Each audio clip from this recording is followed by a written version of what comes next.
What up, everybody? It has been an insane 2021. Stocks have been going bananas.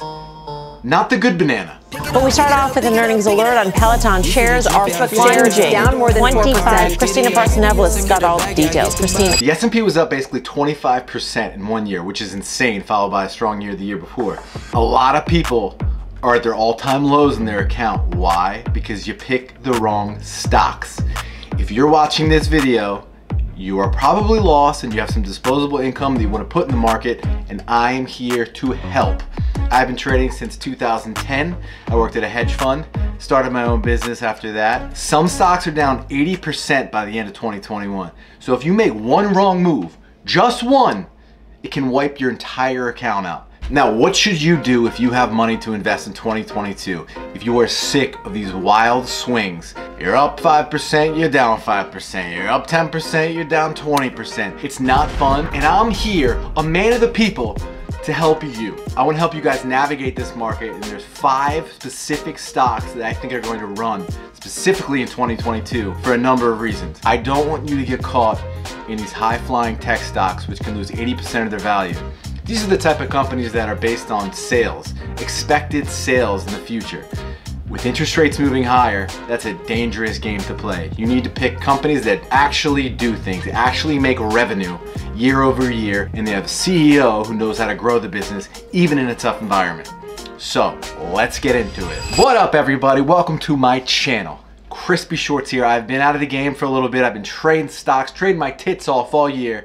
Some ups, some downs, and I'm here to talk about it all. I have 5 stocks that I'm buying right now. I'm going to put $1 million to work between these 5 stocks. Let's get into it. Number 5, interest rates are moving higher. Inflation is soaring. I can't afford my heating bill. My heating bill last month was $1,800. This house has oil. Oil goes to the furnace boils the water and sends it out to the pipes in these little vents here. And I'm getting killed. Oh, but do I have a plan to combat that inflation? Number 5, which I will put $200,000 in, is Chevron. Chevron is an oil company. So long as oil stays around 70 or higher, which it is and expected to, Chevron makes a killing. In fact, just recently they announced that they're going to do a $5 billion buyback program. What that means is the company takes the cash that it's making, because it's making so much, and buys back their stock, thus driving the share price higher. Not only that, they have a 4.67% dividend yield. What the hell does that mean? That means throughout the year, let's say you put $100,000 in a stock or $10 in the stock, they're going to pay you quarterly just for holding the stock. And especially with their $5 billion buyback program, that trend is not going to stop. So just for holding the stock, they're going to pay me a quarterly dividend, which is going to equate to about $9,000 at the end of the year. Hopefully the stock goes higher as well, and we can make money. Moving on.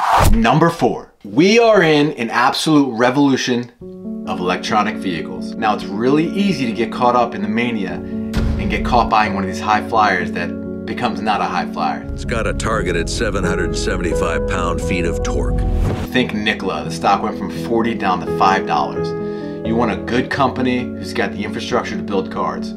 That is my number 4 play, Ford. It's targeted to go from 0 to 60 in the mid-4-second range.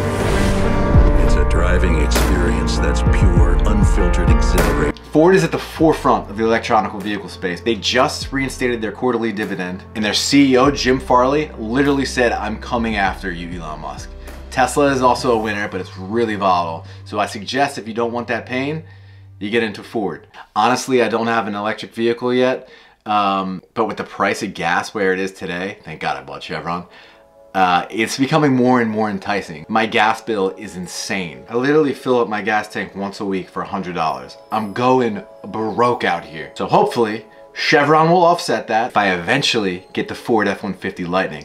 That sounds good. I think I want the new Ford F-150. I need a truck, but I don't know if I have the plug-in power. I gotta get an outlet, and then my energy bill is gonna go up. I don't know.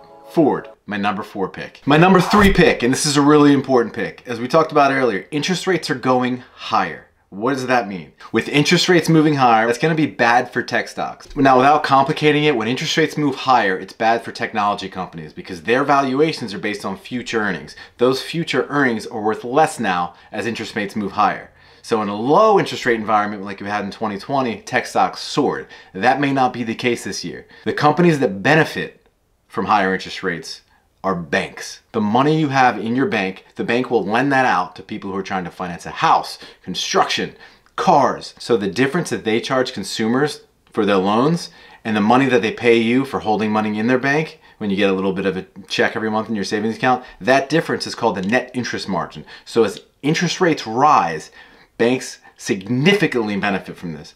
Now, the best bank with the best balance sheet is Bank of America. That is my number 3 pick. Bank of America is an incredibly safe stock. They do pay a dividend and it's not as volatile. So in a really shaky market like we have right now with these big swings, financials are gonna be a safe haven throughout the year. Listen, this portfolio that I'm constructing right now is to withstand the volatility that is inevitable in 2022. There's gonna be ups and downs. When it goes down, I don't want to get killed. When it goes up, I want to participate. I don't need to make it Tesla 8% in one day. You got to be diversified, and that's with safe stocks in diversified sectors that either pay a dividend or buy back shares. It's a recipe for success in 2022. My number 2 pick for 2022, Boeing. Boeing is an airplane manufacturer. They had a really difficult time getting through the pandemic. They were bleeding cash because no one was traveling, therefore the airlines weren't buying planes. On top of that, literally every other day it seemed like they had a problem with their 737 MAX, which is one of their highest sellers to other airlines. That was an issue. The FAA said they couldn't fly until they looked into it, and as a whole thing, bad news just kept coming out. The stock didn't do anything last year. The travel industry has been depressed with ups and downs with the new variants coming out. But this stock specifically stands to benefit incredibly well for the reopening trade. What's the reopening trade? When COVID subsides, one day hopefully it will, there's going to be the biggest traveling boom you've ever seen. Not only that, with the cost of oil going higher, Boeing's new planes are much more cost efficient with oil. So they're going to be forced to buy these planes which have lower fuel cost emissions. So before we get into my number 1 pick, we've got Chevron, we've got Ford, we've got Bank of America, and Boeing. Now this next pick is probably my favorite with the most upside. It's been a big winner already and the demand is gonna keep continue. My number 1 pick for 2022, which I'm gonna put $200,000 in, is AMD, Advanced Micro Devices. You probably heard of the recent chip shortage.